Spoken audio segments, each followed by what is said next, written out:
Hello there everybody, it's Saban Knight 2 aka Nightmare, and welcome back to the Rising of the Shield Hero. Now then, basically last week, we not only got to see how the curse shield works, it seems to inflict flame damage, or it seems to, the flames seemed to inflict damage that could only be healed via holy water. And on top of that, we even got to see a new character introduced named Melty. Interesting name choice. But apparently, she was also royalty and is sisters with mine. Oh boy. And we ended on a very, what I honestly expected. Her asking Naofumi for help, and, well, honestly, I can't even fault Naofumi for his reaction, refusing to help out. I honestly can't. I mean, the royalty has royally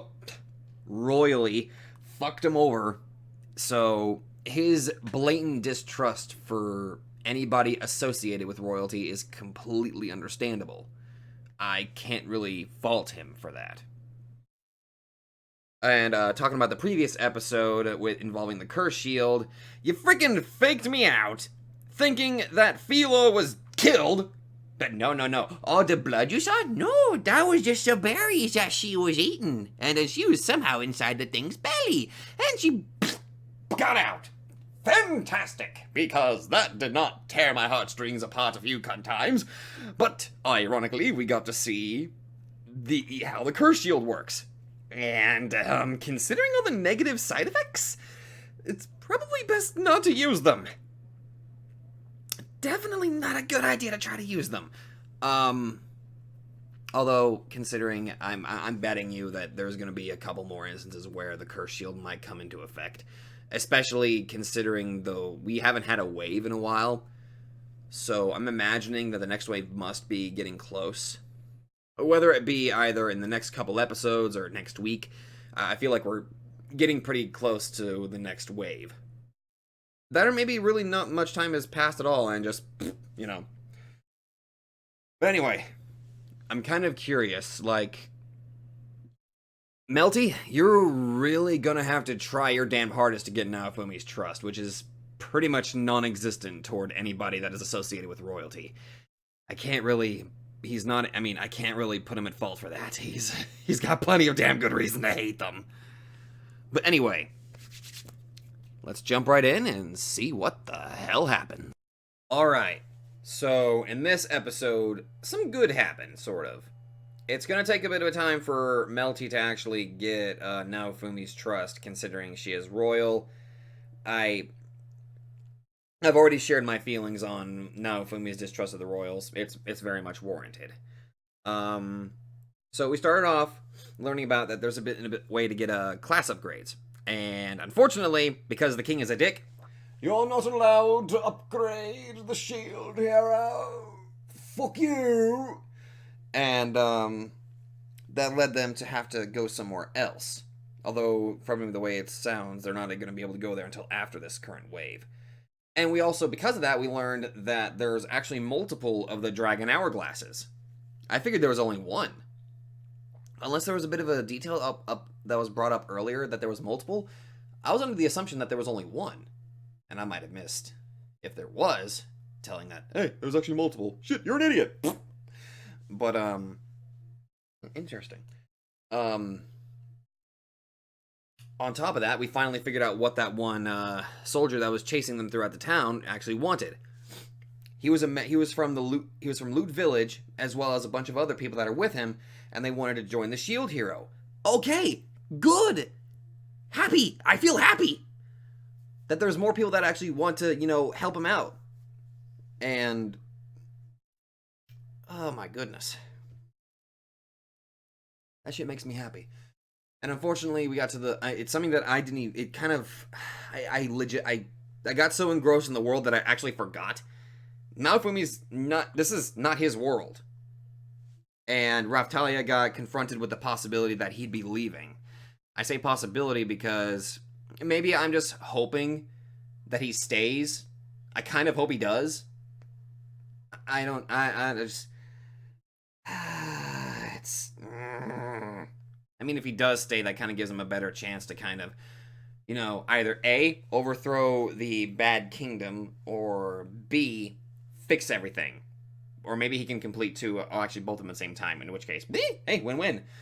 Also, we learned that not only we already had confirmation that the spear and the sword hero's actions may have been heroic, but they had a very negative side effect. And unfortunately, this also goes for the bow hero too, who took down a lord that was putting high taxes on the people.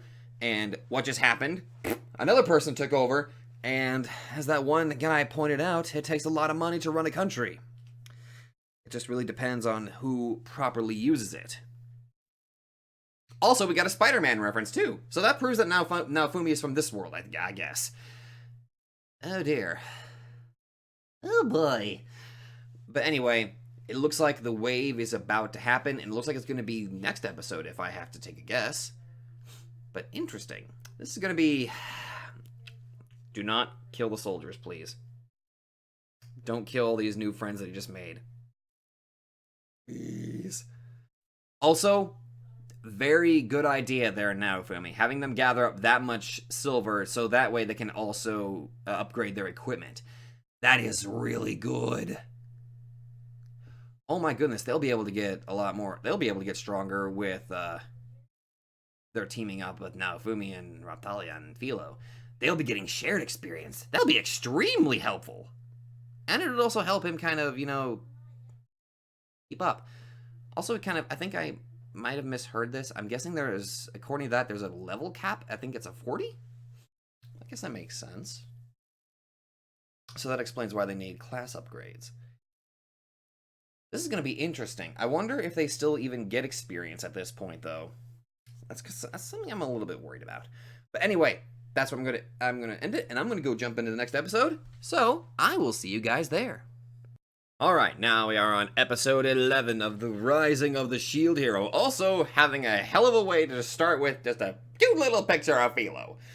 Okay, so last episode we learned that not only were the Spear Hero and Sword Hero, their heroic actions had a bit of a negative side effect. It also occurred with the Bow Hero concerning dethroning a certain lord and basically just replaced it with another lord that ended up doing the exact same thing that everybody else, that last one did. It's always a shame that it's a real shame that Naofumi has to be there to clean up their messes. It's almost like they should kind of stay behind to see how everything works. And the fact that they tried to accuse him of stealing their jobs, like, no, he cleaned up after your messes. Ugh. Although, in that regard, I think it was, two reasons on here. Mostly just poor thinking and lack of awareness. The lack of awareness being for the Spear Hero and the Bow Hero. Like, I'm not entirely sure how well versed in, how lording works. The Bow Hero is affiliated with. But the Spear Hero clearly did a dumb. Taking an item out of a chest where there is text that says it's probably a bad thing to do that. Did he just willfully ignore that? Or maybe he couldn't read it. Or shit, could the princess even read it? But anyway, more importantly, it's like Naofumi got to... He had to put everything... He had to clean up everything after those guys. Also, we learned that there is a class change option, but because of the evil royalty, they can't do it in this town. They have to go do it in another town where there's another dragon hourglass. But they don't have time because there's a wave incoming. And finally, some good news. We got some new people joining the party. So I'm kind of... Don't take it away from me. Don't take away my happiness. Let there be happiness, damn it. Ugh. Oh my god, I hope they don't... Oh god, I have like this sick feeling that they're introducing these characters just to kill them in this episode. I really hope not. But they're the same people that Naofumi protected back in the Loot Village during the first raid. Or, I'm sorry, the first wave. So, oh boy, please don't kill him. Let's just have ourselves a nice little happy family and just be friends and all that good stuff, please. Please, let me have this. Alright. Well, I guess the wave is about to start, so let's see how this goes. Alright, so the second wave is underway. And had a very interesting sort of raid boss that they had to go up against, which was a Soul Eater. So the gimmick behind that boss was that they had to shine the light and attack the shadows to get it to come. Neat.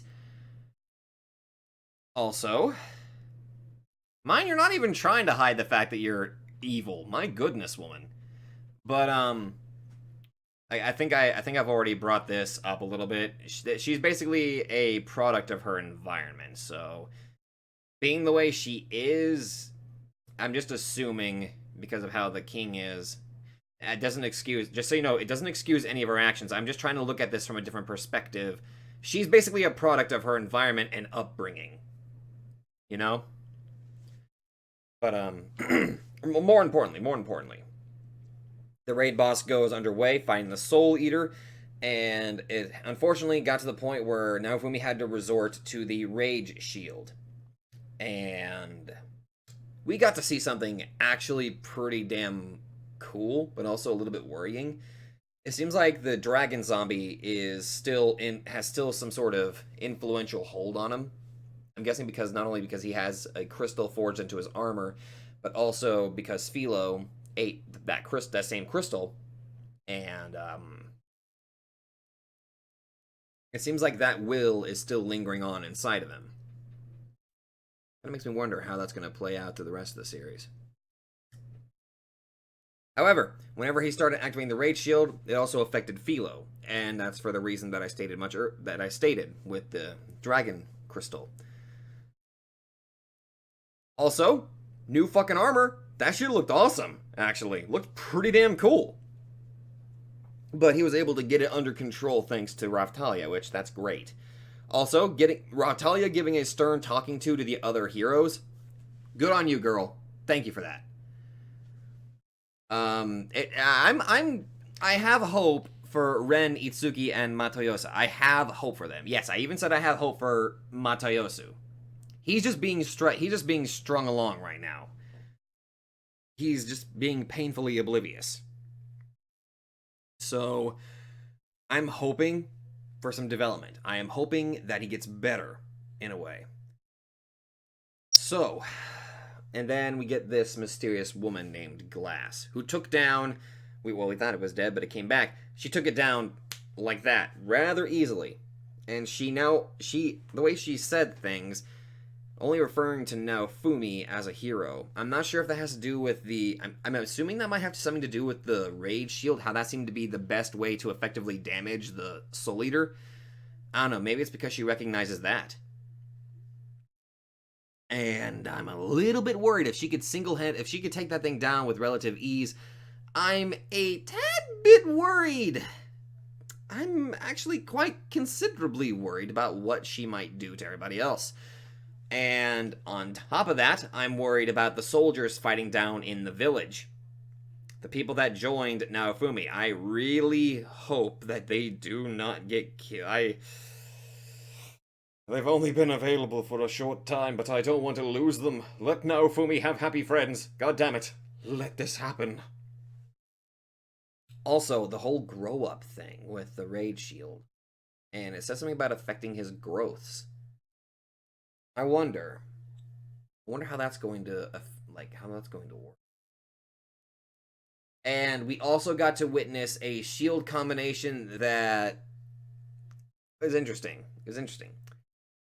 So we got freaking a Iron Maiden combo skill. That was cool. So he can combine certain shields, and if he uses them in a certain order, he can activate some sort of special skill. That is actually pretty useful. That's very much utilizing, his abilities to the fullest.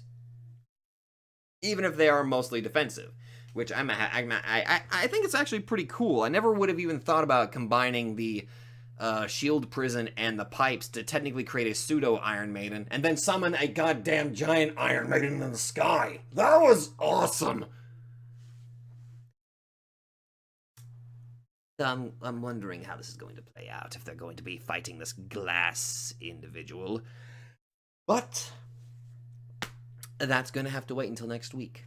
So, I apologize if I did not talk all that much in this episode. I think a lot was happening, and I just kind of got way too wrapped up in it. I need to stop doing that. I need to try to analyze things from a much... I actually just need to start... I need to analyze things more. But anyway, one thing I'm looking forward to next week is being able to actually analyze the opening theme, now that I'm actually allowed to watch it next week. So anyway, thank you all so much for joining me this week, and I will see you guys in the next video.